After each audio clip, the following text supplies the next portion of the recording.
그러니까 미국 부동산 시장 자체가 사실 그 코로나라는 하나의 특이 상황으로 인해서 모든 것들이 많이 바뀌었다. 지금 어떤 최고점이라고 말하기에는 좀 안 맞는 부분이 있다.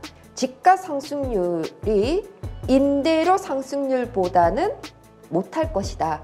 위기와 기회가 공존하는 한 해가 될 것이라고 제가 표현을 했습니다. 그런데 그건 어디서 찾아야 되는가? 틈새 시장에서 찾아야 된다.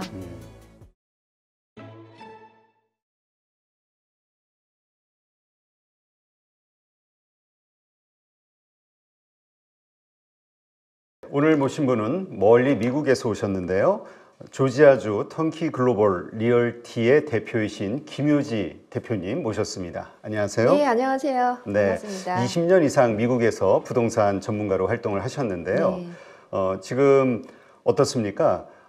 이 코로나 이전과 이후 많은 것들이 달라졌잖아요. 미국의 부동산 시장도 참 많이 변했다 이런 이야기를 좀 들었거든요. 네. 전과 후 뭐가 달라졌습니까? 아주 상당히 많은 부분들이 바뀌었어요. 그러니까 미국 부동산 시장 자체가 사실 그 코로나라는 하나의 특이 상황으로 인해서 모든 것들이 많이 바뀌었다. 어떻게 보면 뉴 노멀의 시대가 도래가 됐기 때문에 라이프 스타일이 급속하게 많이 바뀌었다는 거거든요. 그러면 부동산이라는 것은 어차피 사람들의 움직임이 따라서 변화가 일어나는 그 부분이거든요. 그렇죠. 예, 그러다 보니까는 사람들의 생활 방식이 바뀌었기 때문에 부동산 시장의 흐름과 트렌드가 많이 바뀌었다고 볼 수가 있습니다. 예. 어떻게 바뀌었나요? 제가 코로나 터지고 나서 그때 듣기로는 뭐 빅테크 기업들도 직원들 그러니까 재택근무를 시키면서 네. 이 친구들이 도심에서 멀리 시외 쪽으로 벗어나서 일을 한다. 그래서 뭐 시외 쪽 네.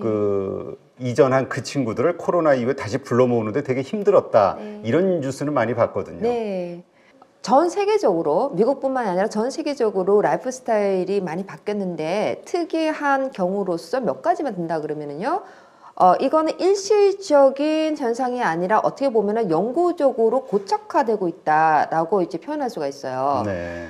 원격 근무, 재택 근무. 지금 말씀하신 것처럼 코로나라는 그 바이러스로 인해서 사람들이 안전성을 위해서 도심보다는 도심 외곽으로 많이 번지기 시작했고, 그리고 경제성을 고려했기 때문에 사람들의 움직임이 일선 도시, 그러니까 일선 도시라는 것은 고물가 지역, 인구 밀집 지역, 예전부터 거대 도시로 자리매김했던 그런 대도시에서 인구가 빠지게 되고, 그런 인구들이 신생으로 급격하게 발달하고 있는 대도시인 이선 도시로 많이 움직이고 있다는 거거든요. 네. 그것이 바로 재택근무, 원격근무가 도입됨으로써 일어나는 사람들의 움직임의 변화, 그것이 아주 크게 부동산 시장의 흐름, 부동산의 트렌드를 바뀌게 했다. 이렇게 우리가 표현할 수가 있어요. 그러니까 두 번째 생활 방식의 변화는 다들 아시겠지만 온라인이 이제는 급속하게 자리를 잡았다. 전 세계적으로. 미국은 한국에 비해서 그 온라인을 통한 여러 가지 그 구입이라든지 쇼핑이라든지 그런 부분들이 퍼센테이지로 따졌을 때는 좀 더 낮은 편이었는데 코로나로 인해서 급격하게 온라인이 급부상을 했다. 이렇게 표현할 수가 있고요. 따라서 도래되는 것이 뭐냐면은 배달 서비스가 부각을 했다. 우리가 이렇게 표현할 수가 있어요. 그 외에 너무나 많은 생활 방식들이 있죠. 그러나 가장 크게 두드러지게 우리가 이 세 가지만 가지고도 미국 부동산 시장에는 엄청난 변화를 초래했다고 볼 수가 있습니다. 그거는 시장의 흐름과 동시에 미국 부동산 트렌드, 유형별 트렌드도 많이 바뀌게 했다. 이렇게 표현할 수가 있죠. 네, 그렇군요. 네. 지금 말씀하신 대로 지금 한국 언론에서 크게 네. 부각되고 있는 것은 그 말씀하신 대로 온라인화 되면서 그 중심 상업지구들 여기에 네. 그 상업용 부동산이 상당히 네. 공실이 드러나고 네. 가치가 하락하고 있다. 네. 이거에 대한 이것으로 인해서 또 중소은행들의 어떤 크래시가 일어나지 않겠느냐에 대한 네. 걱정들을 많이 하고 있거든요. 네. 지금 미국 현지에서의 분위기는 어떻습니까? 상업용 부동산에 대한. 네. 특히 큰 쇼핑몰 있잖아요. 네. 한국으로 따지면은 백화점. 그러면은 인구 밀집된 그런 지역에 폐쇄형으로 주로 되어 있어요. 미국의 그 지역몰이라고 그러거든요. 대부분 소매점들, 특히 이런 그 브랜드네임이 있는 그런 소매점들이 많이 문을 닫았어요. 그리고 외곽지에 있는 쇼핑센터, 미국에서는 그 쇼핑센터의 종류가 굉장히 다양한데요. 네. 특히 이런 외곽 쪽에 있는 쇼핑센터 중에서 대표적인 게 네이버후드 센터 또는 커뮤니티 센터라고 그래요. 그러면 아주 대형 쇼핑센터인데 오픈형으로 되어 있는데 앵커가 하나 있는 게 네이버후드 센터, 앵커가 2개 있는 거를 우리가 커뮤니티 센터라고 얘기를 해요. 그런데 이제 사람들이 도심에서 도심 외곽으로 빠지니까 당연히 그쪽에 쇼핑센터, 네이버후드 센터나 커뮤니티 센터는 없어서 못 팔 정도로 가치가 급상승을 했다. 이렇게 볼 수가 있어요. 반면에 도시 중앙부에 있는 몰에 있는 폐쇄형에 있는 매장들 많이 문을 닫았다. 그러면은 기업들이 옴니 채널을 이용하는 기업들은 다시 외곽에 있는 쇼핑센터에서 다시 문을 열어서 활성화시키고 그리고 거기서 폐쇄된 상태로 다시 서바이벌 살아남지 않는 기업들은 그대로 이제 도산하게 되는 그러한 모 아니면 도. 그리고 반면 아까 상업용 부동산 말씀하셨는데 미국은 지금 전체적으로 우리가 말을 했을 때 이런 코로나 이후로 해서 여러 가지 그 위기가 있었고 위기를 극복하면서 주택 가격이 급상승을 하고 이런 여러 가지 롤러코스터를 타고 왔었잖아요. 그런 과정에서 그 벌어지는 일들이 궁극적으로는 이런 상업용 부동산과 거주용 부동산에서 사람들의 선호도가 바뀌기 시작한 거죠. 미국은 주택난에 있어요. 그러게 지금 네. 나오는 뉴스들 보면은 미국의 그 부동산 지금 근원 그 PC 물가지표, 근원 물가지표가 못 오르는 게 그 주택 임대료에 대한 이게 꺾이지가 않는다. 네. 그러니까 이 거주용 이 네. 주택은 상당히 계속 상승세인 것 같아요. 네, 맞습니다. 왜냐하면은 거주용 부동산은 항상 가격이라는 것은 수요와 공급에 의해서 결정이 되잖아요. 그런데 수요는 코로나가 발생을 하고 나서 양적 완화, 저금리로 인해서 엄청나게 수요가 늘었잖아요. 그러나 이제 그 공급 부분은 공급망의 문제로 인해서 코로나 이후로 그리고 우크라이나 전쟁 이후로 그 문제가 점점 지연됐잖아요. 해결이 못했잖아요. 그러니까 신규 착공이 크지 않았나 보죠. 그렇죠. 그리고 기존 주택의 소유자들은 기존 주택을 시장에 내놓지를 꺼려했죠. 코로나 시기에는 바이러스에 점령될까봐 안전성의 문제로 내놓지 않았고 이제는 역전의 시기 2022년에 이제 연준에서 금리를 올리기 시작했잖아요. 네. 그 이후로 지속적인 금리 인상에도 불구하고 왜 집을 내놓지 않았느냐. 그때는 이제 락인 효과에 걸린 거죠. 3%대의 저금리로 보통 집을 구입했거나 아니면 집을 구입했던 기존 소유자들은 재융자를 통해서 이자를 낮췄는데 이제는 더블이 넘는 이자로 대출을 받아서 다른 집으로 이사를 가기를 꺼려하는 사람들이죠. 그래서 우리가 고정 효과 묶여 있다. 그래서 기존의 주택 소유자들은 움직이지 않는 거예요. 그러니까 기존 주택이 마켓에 안 풀리면 신규 주택이 마켓에서 풀려서 공급량을 조절해 줘야 되는데 이제는 뭐 인플레이션으로 인해서 고금리가 이제 되면서 또 봉착한 문제는 뭐였냐면은 공급망 문제에다가 신규 주택 업체에서는 인플레이션으로 인해서 노동비가 또 올랐고 모든 재료비가 올랐고 그리고 이제는 돈을 빌려오는 그 비용이 또 이제 비싸지잖아요. 그러니까 빨리 이거를 풀 수가 없는 거죠. 네. 예, 그러다 보니 공급이 지금 많이 모자라다.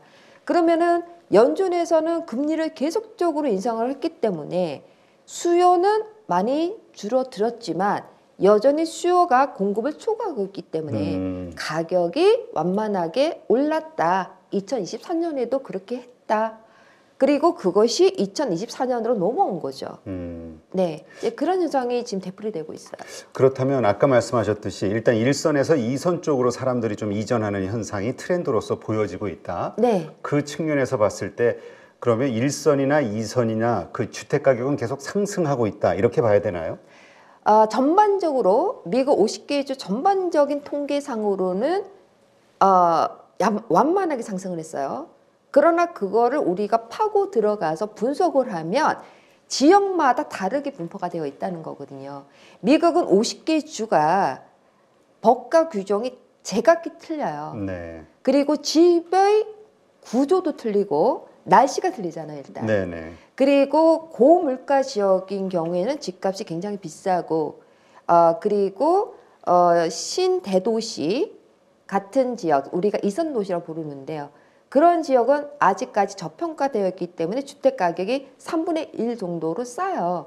그래서 예를 들어서 거대 대도시 같은 경우에는요, 어느 시점에 수요가 공급보다 부족한 경우는 가격이 좀 내린 경우가 있었고, 네. 그러니까 일시적인 현상이죠. 그리고 어떤 지역은 팽팽하게 맞서는 경우가 있고, 그리고 또 이러한 썬벨트 지역, 이선 도시는 인구의 흐름이 유입되는 인구가 많았기 때문에 수요가 공급을 초과했기 때문에 집값이 올라가는 형국이었어요. 그러나 그거를 미국 전체로 해서 통계가 나왔을 때는 주택 가격이 완만하게 상승했다라고 표현할 수 있습니다.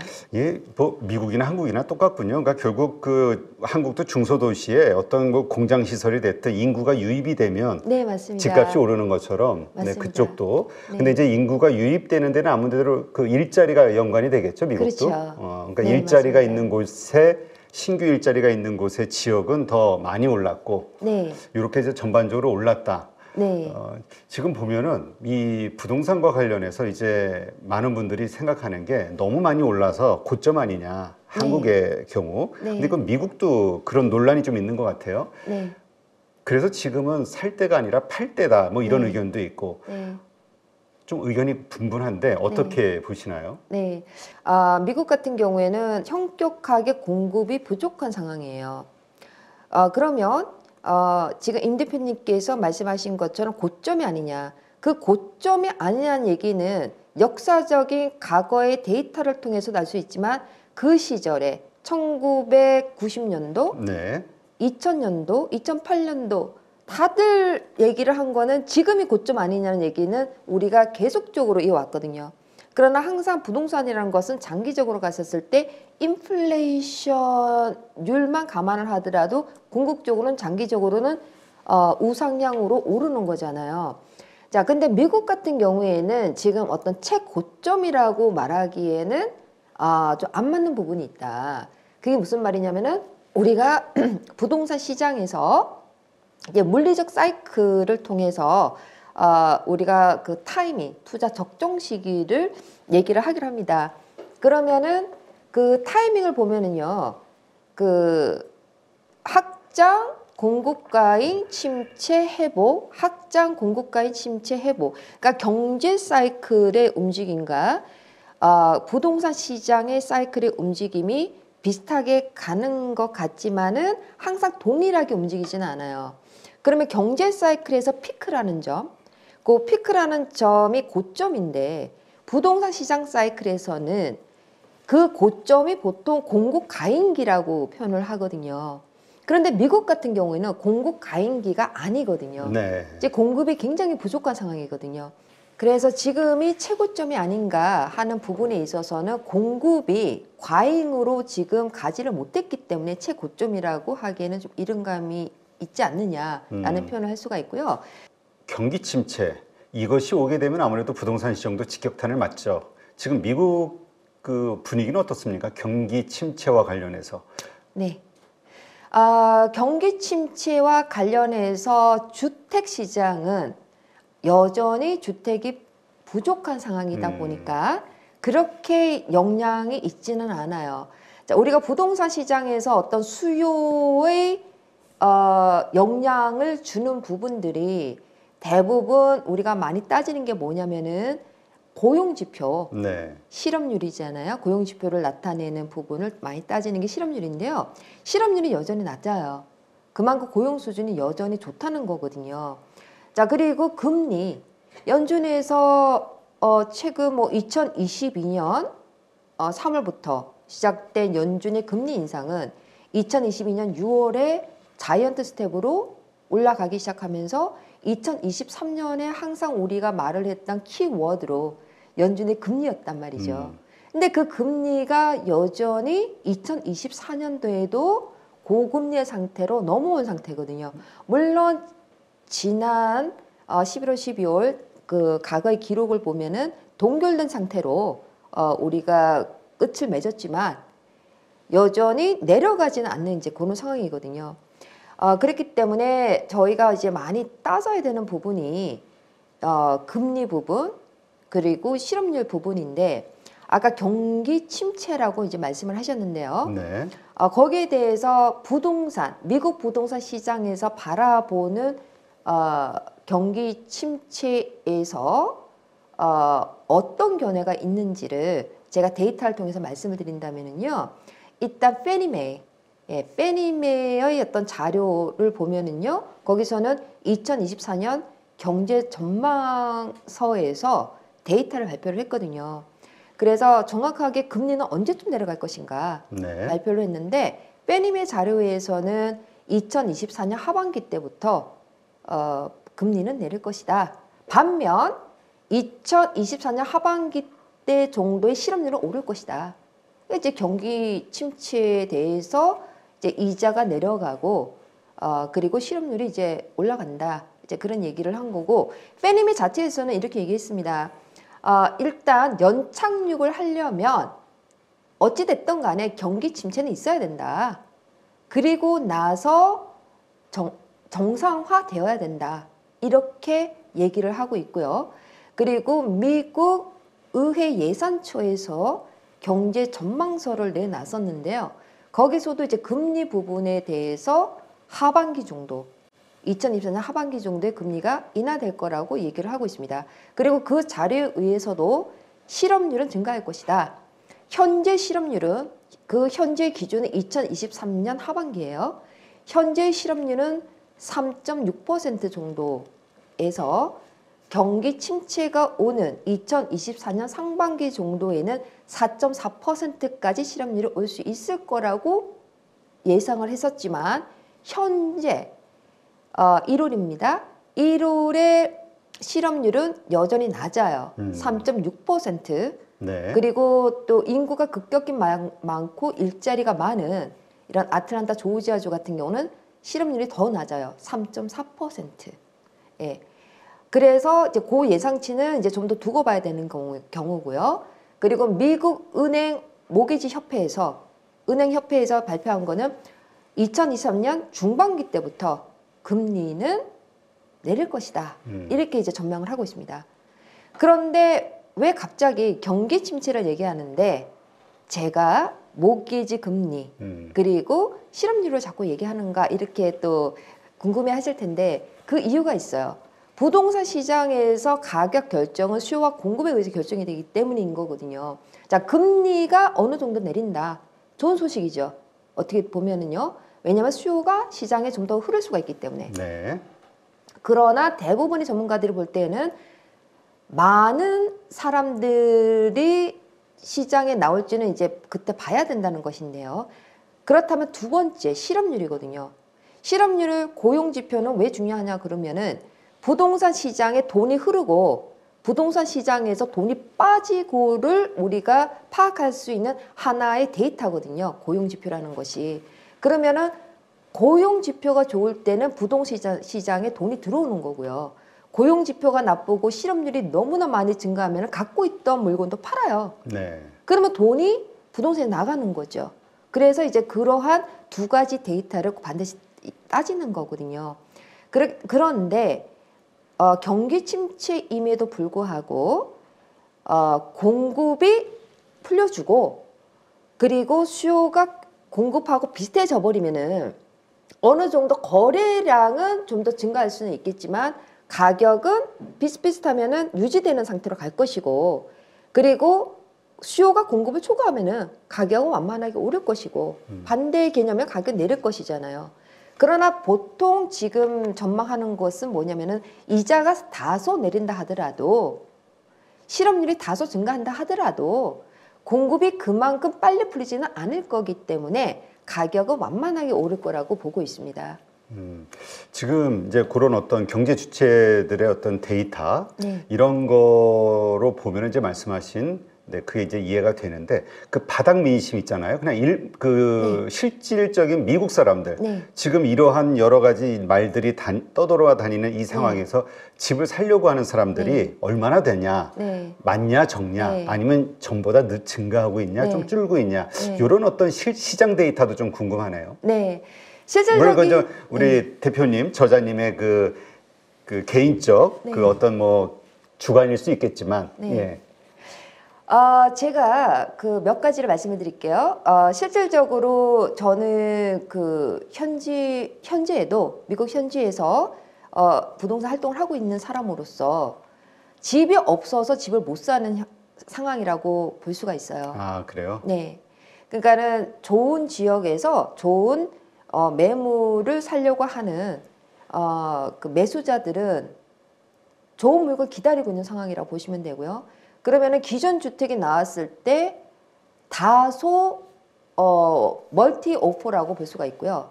그리고 신규 주택의 경우 정말 좋은 그 매물의 경우에는 대기자 명단에 이름을 올려놓고 기다려야 되는 상황이라고 볼 수가 있습니다.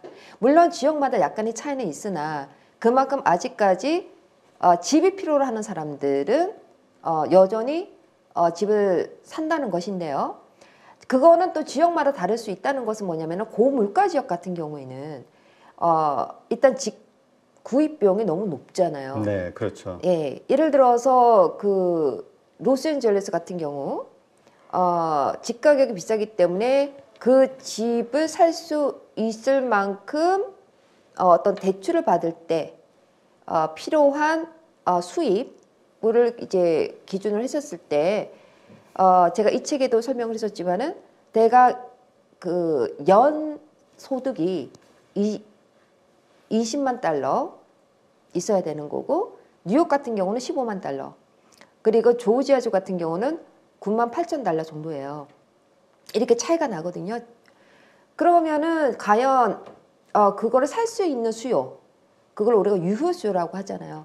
그러면 실질적인 유효 수요가 얼마만큼 되느냐가 중요한 거거든요, 지금. 그런데 저평가된 이런 이전 도시, 예를 들어서 텍사스에 있는 달라스, 휴스턴, 오스틴, 조지아주에 있는 뭐 아틀란타, 이런 지역은 집 가격이 똑같은 집이라도 한 3배 정도가 더 싸거든요. 그러면 충분히 우리가 그러한 집을 살 수 있는 유효 수요가 꽤 된다는 것인데, 반면 임대료가 코로나 이후로 많이 로켓 상승을 했기 때문에 웬만하면은 능력이 된다면은 집을 살려고 한다는 거죠. 예, 저평가된 지역에서는. 그렇기 때문에 지역마다는 좀 다를 수가 있다. 그러나 2024년도에 우리가 전망을 할 때에는 집가 상승률이 임대료 상승률보다는 못할 것이다. 전반적으로 말씀드린다면은요, 집값이 이래 됐으니까는 또 경제가 어떻게 될 거니까 경기가 침체이기 때문에 나는 집 사는 거를 보류해야지. 지금 그런 추세만은 아니라고 말씀드리고 싶습니다. 네. 자, 이 가정용 주택 부분은 어느 정도 말씀을 들어보니까 네. 미국의 분위기가 좀 이해가 되는데, 네. 상업용 부동산, 네. 상업용 부동산은 지금 이제 많이 가격이 폭락했다 이런 뉴스들이 많이 네, 나오잖아요. 맞습니다. 근데 그런 가운데서도 작년에는 이제 프라다 네. 쪽에서 뉴욕에 한 1조 정도 투자해서 빌딩을 매입했다 이런 뉴스가 네. 나왔고, 올해도 또 보니까 구찌 브랜드를 소유한 켈린 그룹인가요? 네. 그쪽에서 또 1조 정도 매입을 했다. 네. 그래서 지금이 이렇게 쌀 때가 또 이 살 기회인가? 네. 뭐 이런 생각이 들기도 해요. 네. 어떻습니까? 상업용 부동산에 지금 더 하락할 수 있을 거라고 보시는지, 아니면 지금이 어떤 저점을 형성하고 있다고 보시는지. 네, 아주 좋으신 질문을 하셨는데요. 제가 이 책에서도 다뤘었는데, 제가 가장 크게 영향을 받고 있는 지역, 또는 이런 이제 코로나 이후로 인해서 인구가 많이 외곽으로 유출됨으로써 피해를 입은 지역이라고 굳이 먼저 표현을 한다 그러면은 맨하튼 지역이에요. 인구가 너무 많이 입출이 됐고. 진짜 공교롭게도 이 두 곳 다 뉴욕, 그렇죠? 네, 맨하탄 맞습니다. 쪽에서 빌딩을 구매를 했어요. 맞습니다. 왜냐 공실이 많기 때문에 예, 사람들이 다 외곽으로 빠졌기 때문에 그리고 또 코로나 시대에 우리가 지나간 거는 사람들이 있는 경향이 있는데 그때의 그 시절로 돌아가면은 뉴스에서 항상 나온 게 뭐였냐면은 사람들이 코로나로 죽어가는 거. 그게 가장 포커스가 잡혔던 데가 어디냐 맨하튼이었어요. 예. 그러다 보니까 사람들이 이제 비싼 도시에서 살 필요가 없다. 나는 안전한 곳에서 더 낮은 비용으로 더 질 좋은 삶을 살기 위해서 이전 도시로 갔단 말이에요. 또는 도심에서 도시 외곽으로 갔어요.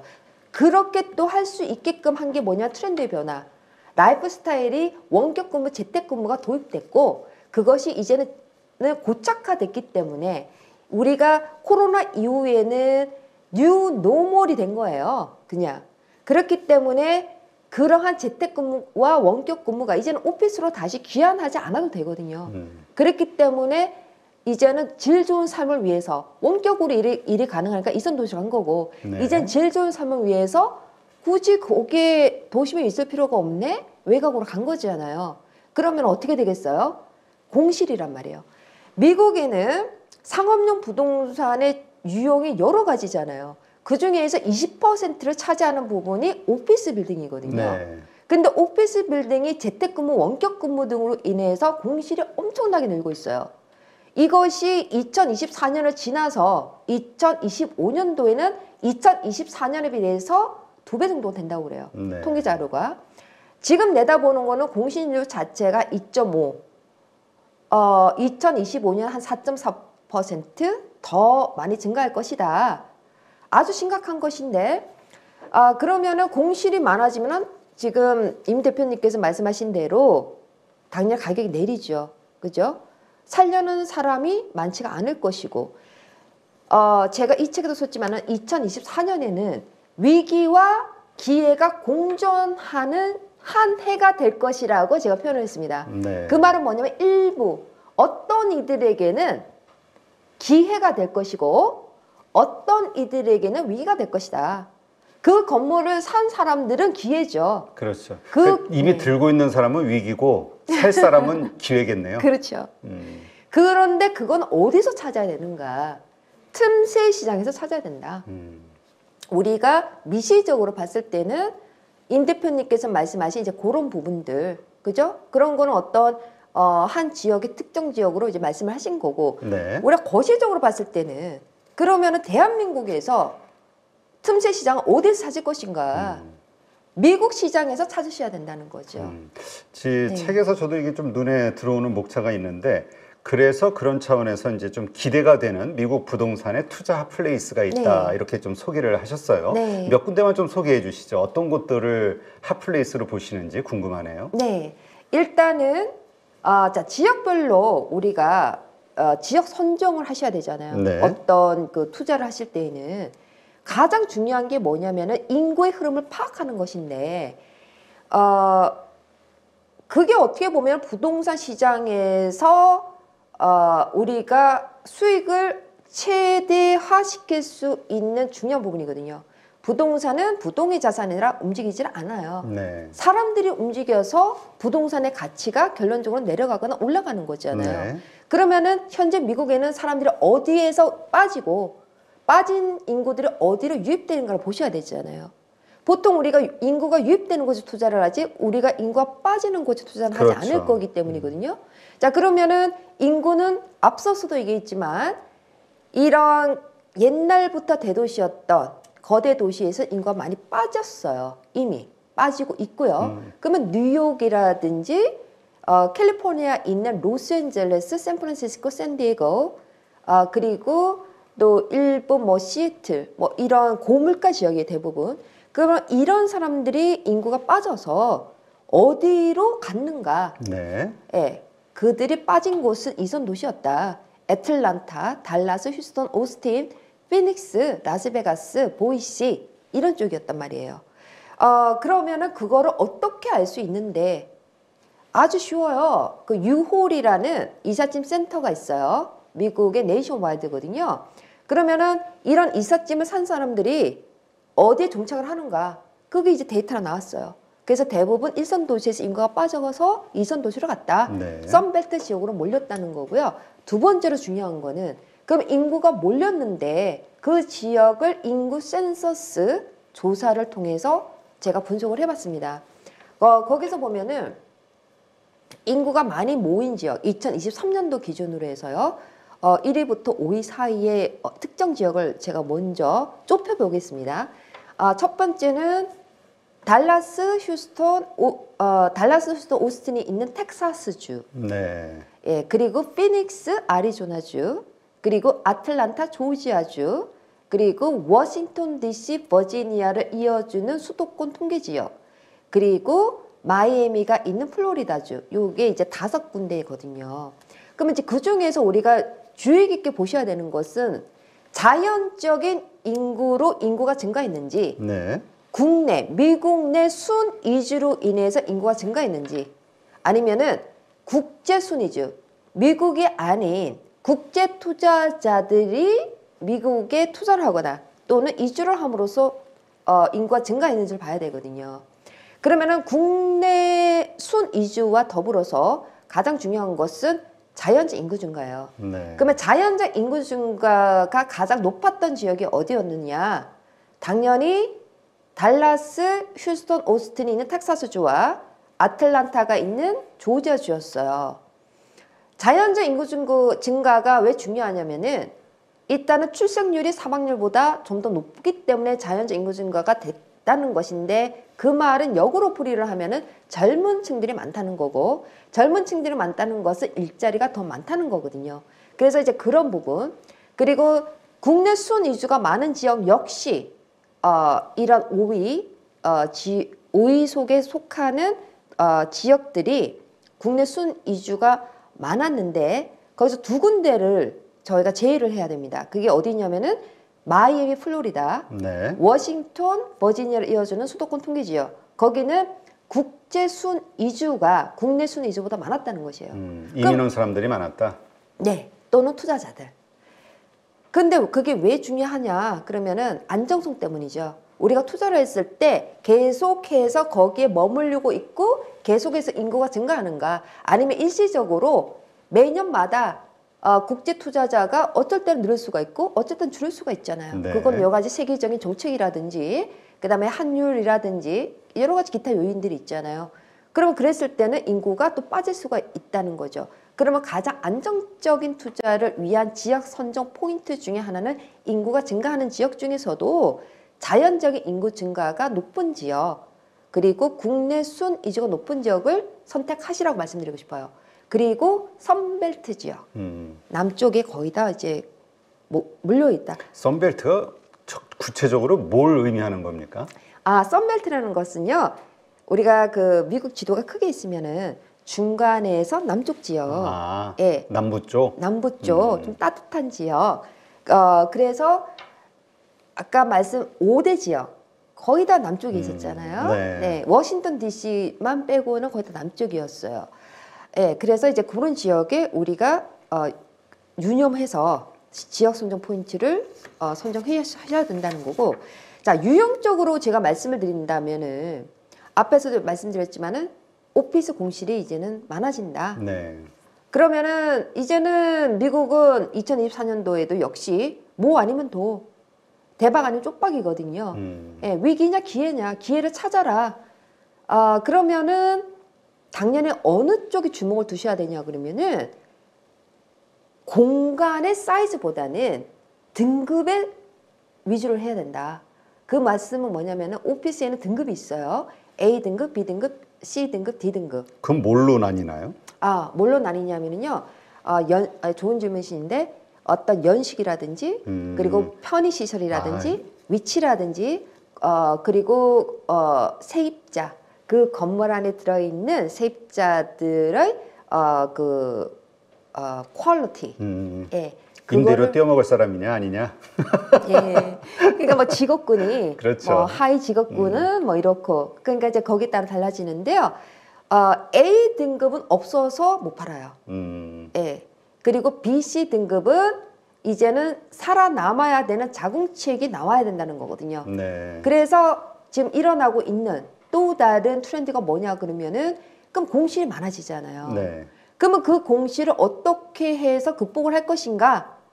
전용을 한다는 거죠. 그거를 이제는 복합 용도로 바꾸는 거죠. 그럼 이제 오피스에서 지금 현재는 주택이 부족하니까 그러면은 임대용 주택으로 전용을 해서 임대를 하는 네. 그런 쪽으로 일부 지역에서는 이미 시작을 하고 있다. 그렇게 보실 수가 있어요. 그리고 지금 현재 마이크로소프트라든지 구글이라든지 이러한 그 빅 IT 그룹에서도 이제는 원격 근무, 재택 근무를 이제 뉴 노멀, 이제 새로운 방식의 어떤 그 라이프 스타일이 이제는 현실로 고쳐가게 됐기 때문에 굳이 그 사이즈보다는 사이즈를 줄이고 대신 이러한 인력들을 전문 인력들을 끌어오기 위해서 오피스의 질을 높이겠다. 근데 대부분의 기업들이 그래요. 그러니까는 A나 A 플러스 등급은 당연히 수요는 많고 공급은 자연되어 있으니까는 빈 공간이 없어요. 네. 이사를 갈래 해도 없어요. 찾기가 힘들어요.